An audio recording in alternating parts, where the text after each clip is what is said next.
RS football ഫാമിന്റെ പുതിയ വീഡിയോയിലേക്ക് എല്ലാ മാന്യപ്രേക്ഷകർക്കും സ്വാഗതം. ഇന്ന് നമ്മൾ സംസാരിക്കാൻ പോകുന്നത് champions league quarter finals. Champions league quarter final. അതെ, തീപാറിയ മത്സരങ്ങളാണ് ഇനി വരാൻ പോകുന്നത്. ഇതുവരെ നടന്നതല്ല കളി, ഇനി നടക്കാൻ പോകുന്നതാണ് കളി. ചാമ്പ്യൻസ് ലീഗ് ക്വാർട്ടർ ഫൈനലിലെ ഇന്ന് നടക്കാൻ പോകുന്ന മത്സരം Bayern Munich versus Inter Milan. Indian സമയം രാത്രി 12:30 മണിക്കും UAE സമയം രാത്രി 11 മണിക്കുമാണ്. അതേസമയത്ത് തന്നെ റയൽ മാഡ്രിഡ് വിസസ് ആഴ്സണൽ മത്സരം അതേ സമയത്ത് തന്നെ 11 മണിക്ക് UAE സമയം 11 മണിക്കും ഇന്ത്യൻ സമയം 12:30 മണിക്കുമാണ് നടക്കുന്നത്. നാളത്തെ കളി ബാർസലോണ വേഴ്സസ് ബറൂസിയ ഡോർട്ട്മണ്ട്, പിന്നെ PSG വേഴ്സസ് ആസ്റ്റോൺ വില്ല ആയിരിക്കും. ഇന്ത്യൻ സമയം 12:30, ഇവിടെ UAE സമയം 11 മണിക്കായിരിക്കും കളി നടക്കുന്നത്. ആദ്യ മത്സരത്തിലേക്ക് എടുക്കും. Bayern Munich versus Inter Milan. Inter മിലാന് ബയൺ മ്യൂണിക്കും തമ്മിൽ മത്സരം വരുമ്പോൾ ഒരു 70% അല്ലെങ്കിൽ 60-40 ഒരു അഡ്വാൻറ്റേജ് ബയൺ മ്യൂണിക്കിനാണ്. പക്ഷെ ഇന്റർ മിലാൻ ഈ സീസണിൽ നല്ല ഫോമിലാണ് കളിച്ചുകൊണ്ടിരിക്കുന്നത്. ലീഗില് പിന്നെ ഇപ്പുറത്തെ ഇറ്റാലിയൻ ലീഗിൽ അതെ ടോപ്പിലാണ് നിൽക്കുന്നത്. അപ്പൊ അതിന്റെ അഡ്വാൻറ്റേജ്. പക്ഷെ ചാമ്പ്യൻസ് ലീഗിൽ ബയൺ മ്യൂണിക്കിന് കുറച്ച് അഡ്വാൻറ്റേജ് ഉണ്ട് ഇപ്പൊ ഈ അടുത്ത കാലങ്ങളിൽ. മുമ്പൊക്കെ നോക്കുകയാണെങ്കിൽ ഇന്റർ മിലാൻ ആയിരുന്നു അഡ്വാൻറ്റേജ് ചാമ്പ്യൻസ് ലീഗില്. അപ്പോ എന്തോ സംഭവിക്കുക എന്താ പറഞ്ഞാല് നാളെ നടക്കാൻ പോകുന്ന ബയണിന്റെ ഹോം ഗ്രൗണ്ടാണ്. ബയണിന്റെ ഹോം ഗ്രൗണ്ടിൽ ബയൺ എത്ര ഗോൾ സ്കോർ ചെയ്യുന്നു, അതേപോലെ ഇന്റർ മിലാൻ എത്ര ഗോൾ വഴങ്ങാതെ ഇരിക്കാൻ പറ്റും, എത്ര ഗോൾ തിരിച്ചടിക്കാൻ പറ്റും, അതാണ് നാളെ. ഹ്യൂജ് ലീഡ് എടുത്താൽ അവർക്ക് അഡ്വാൻറ്റേജ് ആയിട്ടുണ്ട്. കാരണം അടുത്ത ഇന്ററിന്റെ ഹോം ഗ്രൗണ്ടിലാണ്. അത് കാരണം ഇന്ററിന് കൺസീഡ് ചെയ്യാണ്ട് അവന്റെ ഹോം ഗ്രൗണ്ട് പ്ലേ സ്റ്റൈൽ കിട്ടും. അതെ, അത് കിട്ടിക്കഴിഞ്ഞാൽ അവർക്ക് അത് അടുത്ത റൗണ്ടിലേക്ക് സെമി ഫൈനലിലേക്ക് കയറാൻ പറ്റും. അതേപോലെ അടുത്ത മത്സരം നടക്കുന്നത് ആഴ്സണൽ വിസസ് ദ സെയിം ടൈമില് ആഴ്സണൽ വിസസ് റയൽ മാഡ്രിഡ് ആണ്. ആഴ്സണലിന്റെ കുറെ താരങ്ങള്, സാക്ക പോലുള്ള താരങ്ങള് ഇതിലോട്ട് പരിക്ക് മാറി തിരിച്ചു വരികയാണ്. അതേസമയം റയലിലാണെങ്കിൽ 4-5 താരങ്ങള് സസ്പെൻഷനും ഉണ്ട്. അതേപോലെ ഇഞ്ചുറി ആണ് അവരുടെ വലിക്കുന്ന ഒരു വിഷയം. നാളെ ഇപ്പോ ആഴ്സണലിന്റെ ഹോം ഗ്രൗണ്ടിൽ വെച്ചിട്ടാണ് കളി നടക്കുന്നത്. അപ്പോ നാളെ എത്ര ഗോള് ആഴ്സണലിന് റയലിനെതിരെ സ്കോർ ചെയ്യാൻ പറ്റും എന്താ പറഞ്ഞാല് അടുത്ത കളി എന്ന് പറഞ്ഞാൽ ബർണബോല് വെച്ചിട്ടാണ്. ബർണബോല് പോയിട്ട് ഗ്രൗണ്ട് നാളെ സ്കോർ ചെയ്യണം. നാളെ ഒരു നല്ല സ്കോർ 3-0 അല്ലെങ്കിൽ 3-1 അങ്ങനെ സ്കോർ ചെയ്തിട്ട്. പക്ഷെ അത് കഴിഞ്ഞാൽ ബർണബോല് പോയി കഴിഞ്ഞാൽ റയൽ എന്താ കാണിക്കാന്ന് പറയാൻ പറ്റില്ല. ചാമ്പ്യൻസ് ലീഗിൽ റയലിനെ ഒന്നും പറയാൻ പറ്റില്ല, എന്ത് സംഭവിക്കാം. 90 മിനിറ്റ് കഴിഞ്ഞ് കഴിഞ്ഞാലും റയലിനെ പേടിക്കണം. അതിപ്പോ 2 ഗോൾ ലീഡാണെങ്കിലും. അത് എക്സാമ്പിൾ ആയിട്ട് കഴിഞ്ഞ 2-3 സീസണുകളിൽ നടന്നിട്ടുണ്ട്. അറ്റ്ലാന്റിക്കോ മാഡ്രിഡ് 2 ഫൈനലിൽ റയലിനോട് പുറത്തായത് അങ്ങനെയാണ്.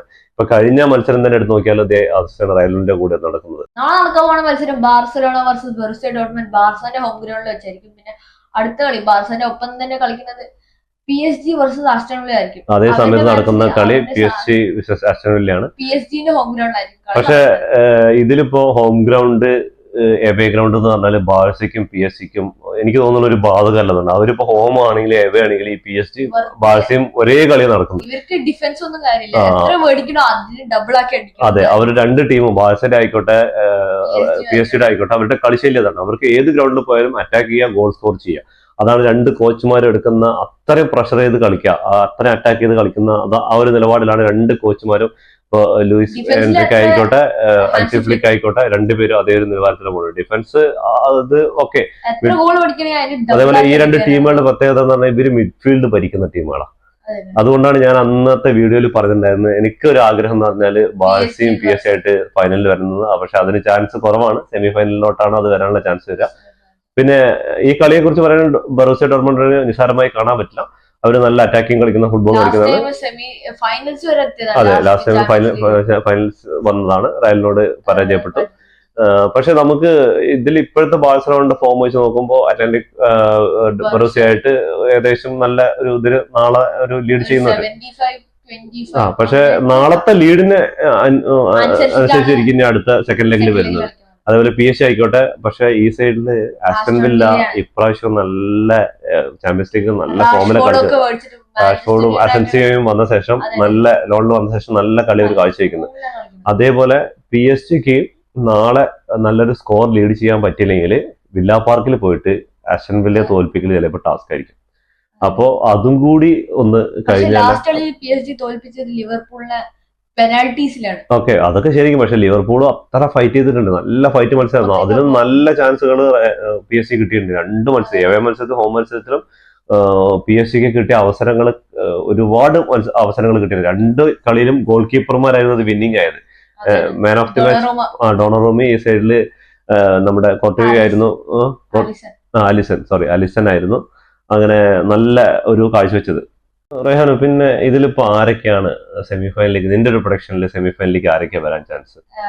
ഇപ്പോ നോക്കണെങ്കിൽ ആദ്യത്തെ ഇതില് നോക്കണെങ്കിൽ റയലും പിന്നെ ആർസണലും പിന്നെ ബയണും ഇന്ററിൽ വെച്ച് നോക്കുകയാണെങ്കിൽ എനിക്ക് തോന്നുന്നത് സ്ലൈറ്റ് പോസിബിലിറ്റീസ് ബയണ് കയറാൻ സാധ്യതയുണ്ട്. അതിന്റെ ഒപ്പം തന്നെ റയൽ കയറും. Real Madrid, Bayern. റയലിന് ഒരു വിഷയമല്ല, ലീഗ് വിഷയമല്ല, കോപ്പഡേറെ വിഷയമല്ല, ചാമ്പ്യൻസ് ലീഗിൽ എത്തി അവര് കത്തിക്കയറും. ഓക്കെ, അപ്പൊ അടുത്ത് വരാൻ പോകുന്ന 2 കളികളുണ്ടല്ലോ, ബാർസയും PSG ആവശ്യമില്ല. എനിക്ക് തോന്നുന്നത് PSG ജയിക്കും, പിന്നെ ബാർസ ജയിക്കും. കാരണം രണ്ടുപേരും തീവാര കളി എന്ന് വെച്ചാൽ തീവാര കളിയാണ്. ടോപ്പ് ടേബിൾസിൽ 5ന്റെ മുകളിലാണ് നിൽക്കുന്നത് രണ്ടുപേരും. റയലും കുറച്ച് താഴെയാണ്, പക്ഷെ PSG ബാർസ ഡോമിനേറ്റേഴ്സ് ആണെന്ന് പറയാം. ഡോമിനേറ്റേഴ്സ് ആണ്, പക്ഷെ ബാർസ അവസാന 2 കളിയിൽ കുറച്ച് മോശം ബാറ്റിംഗ്സ് ആയിട്ട് സമനിലയുണ്ട്. പിന്നെ അവസാനത്തെ കളി കുറച്ച് മോശമായിരുന്നു. പഴയ ഒരു റിയൽ മാഡ്രിഡിനെ വെച്ച് നോക്കുകയാണെങ്കിൽ റിയൽ മാഡ്രിഡ് പരാജയമല്ലേ. റിയൽ മാഡ്രിഡ് 4 ഗോള് കിട്ടിയിട്ട് ഗോള് ബർണബോയിൽ കുറെ കൺസിഡർ ചെയ്ത് ലാസ്റ്റ് കളി തോൽക്കുകയുണ്ടായി. പക്ഷെ റയൽ മാഡ്രിഡിനെ ഇതായിട്ട് കമ്പാരിസൺ ചെയ്ത് എന്താ പറയുക, ചാമ്പ്യൻസ് ലീഗ് അവർക്ക് എന്തോ ഒരു പ്രത്യേകതയാണ് അവരുടെ. അപ്പോ എന്റെ ഒരു പ്രൊഡക്ഷനും ഏകദേശം സെയിം ആണ്. ഞാൻ ഉദ്ദേശിക്കുന്ന ബയണും റയലും കൂടി വരുന്നു, PSG-യും ബാഴ്സലോണയും തമ്മിൽ വരുന്നു മത്സരം സെമിഫൈനലിൽ. അത്ഭുതങ്ങൾ സംഭവിക്കുകയാണെങ്കിൽ പറയാൻ പറ്റില്ല. ഓക്കെ, ആർസണൽ കയറാം, ഇന്റർ കയറാം. ഇന്റർ നല്ല ഫോമിലാണ് കളിച്ചുകൊണ്ടിരിക്കുന്നത്, ഇന്ററും കയറാം. അപ്പോ നിങ്ങളുടെ ഒരു പ്രൊഡക്ഷൻ ഈ കമന്റ് ബോക്സിൽ രേഖപ്പെടുത്തും. നിങ്ങളുടെ ഇനി എങ്ങനെയാണ് സെമിഫൈനലിന്റെ ഒരു ലൈനപ്പ് എങ്ങനെ വരിക എന്നുള്ളത് നിങ്ങളൊന്ന് കമന്റ് ബോക്സിൽ രേഖപ്പെടുത്തുക. നിങ്ങൾക്ക് നിരാശ എന്ന് പറഞ്ഞാൽ ഈ 2 കളി, ഇത്രയും നല്ല 2 കളി ഒരേ സമയത്ത് ഒരു മൊബൈലിലും ഒരു ടിവിയിലൊക്കെ കാണേണ്ട അവസ്ഥ, നാളെ അങ്ങനെ ഇരുന്ന് കളി കാണേണ്ടി വരുന്നതാണ് തോന്നുന്നത്. പക്ഷെ നമുക്ക് ഒരു കളിയിൽ ഇങ്ങനെ അങ്ങനെ കോൺസെൻട്രേഷൻ ചെയ്ത് കാണണമെങ്കിൽ അത് ഒറ്റ കളിയിൽ നടക്കണം. അപ്പൊ 2 കളിയൊക്കെ ഒരേ ടൈമിൽ വരുമ്പോൾ അതൊരു ഭയങ്കര നിരാശകരമാണ്. പിന്നെ ഹൈലൈറ്റ്സ് ഒരു ഗ്യാപ്പ് കിട്ടി, അല്ലെങ്കിൽ കളി കഴിഞ്ഞിട്ട് അടുത്ത കളിയാണെങ്കിലും കുഴപ്പമില്ല. പക്ഷെ ഇത് ലീഗുകൾ ഇത് സെമിഫൈനലും സെമിഫൈനലും ക്വാർട്ടർ ഫൈനൽ പോലുള്ള മത്സരങ്ങൾ ഒരേ ടൈമിൽ വെക്കുള്ളൂ. അതുകൊണ്ടാണ്. ഈ വീഡിയോ ഇഷ്ടപ്പെട്ട ലൈക്ക് ചെയ്യുക, ഷെയർ ചെയ്യുക, സബ്സ്ക്രൈബ് ചെയ്യുക. സബ്സ്ക്രൈബ് ബട്ടന്റെ അടുത്തുള്ള ബെല്ലൈക്കൺ ക്ലിക്ക് ചെയ്യുക. ഞങ്ങളെ ഡെയിലി വീഡിയോസ് എത്തിച്ചേരാം. നീ ഇങ്ങനെ എല്ലാ വീഡിയോയിലും ഒന്ന് പറയുന്നുണ്ടല്ലോ, എന്നിട്ട് സബ്സ്ക്രൈബേഴ്സ് ഒന്നും കൂടുന്നില്ലല്ലോ. എന്താ ചെയ്യുക? അതിനായിട്ട് നിങ്ങൾ സപ്പോർട്ട് ചെയ്തത് ഞങ്ങൾക്ക് സബ്സ്ക്രൈബ് ചെയ്യുക പ്ലീസ്. ഫുട്ബോൾ ലോകത്തെ പുതിയ വീഡിയോയുമായി വീണ്ടും കാണുന്നവരെ ടാറ്റാ, ബൈ ബൈ.